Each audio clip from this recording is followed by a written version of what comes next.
BJP అక్షింతల పేరిట రాముడిని రాజకీయం చేయడాన్ని తీవ్రంగా ఖండిస్తున్నామని సిపిఐ జాతీయ కార్యవర్గ సభ్యుడు చాడా వెంకటరెడ్డి అన్నారు. ఇక సిద్దిపేట జిల్లా హుస్నాబాద్ సిపిఐ పార్టీ కార్యాలయంలో ఏర్పాటు చేసిన మీడియా సమావేశంలో చాడా వెంకటరెడ్డి మాట్లాడుతూ బీజేపీ హటావో దేశ్ కి బచావో అనే నినాదంతో ఇండియా కూటమిలో భాగస్వామ్యమయ్యామని తెలిపారు. బీజేపీ హటావో దేశ్ కు బచావో నినాదంతో మా పార్టీ దేశవ్యాప్తంగా ఆందోళన చేసింది.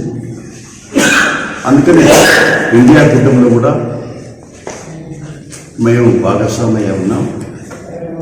శ్రీరామచంద్రుడు అంటే ఆయనే మంచివాడే, రాముని పేరుతో కూడా రాజకీయాలు చేసే పరిస్థితి చేస్తున్నాం.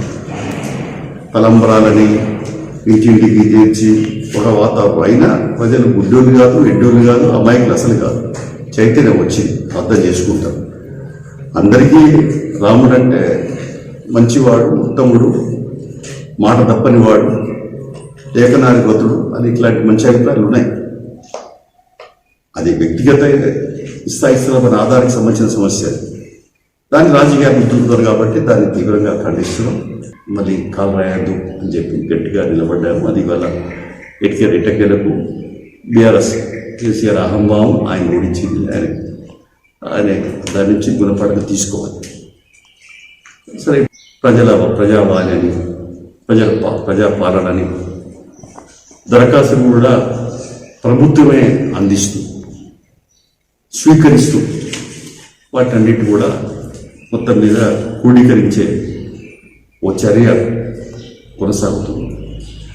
ఈ అడుగు ముందడుగు, ప్రగతి అడుగు, మంచి అడుగు, ప్రజాస్వామ్య అడుగులని మేము అభిప్రాయపడతాం. ఇట్లే దీన్ని ఒకవైపున గత ప్రభుత్వం పైన కక్ష దూరంతో కాకుండా వాస్తవాలు వెలికి తీసే దూరంలో ప్రయాణం సాధించాలి. ఇప్పటికైతే ఆ రకంగానే ప్రతీకార చర్య కాకుండా ఒక పరిశీలన చర్యగా గత ప్రభుత్వంలో జరిగినటువంటి ఏదైతే ప్రజాధనం దుర్వినియోగం అయిందో దాన్ని వెలికి తీసే లేదా ప్రజలకు తెలియపరిచే ప్రయత్నాలు అయితే సాగుతున్నాయి. మంచి పరిణామం. వేడిగడ్డ కూడా ఇప్పుడు రకరకాలుగా మాట్లాడుతుంది. బీజేపీ వాళ్ళే అంటారు సిబిఐ ఎవరి చేతులకు ఇవ్వమ్మా, బీఆర్ఎస్ సిబిఐతో అంటారు.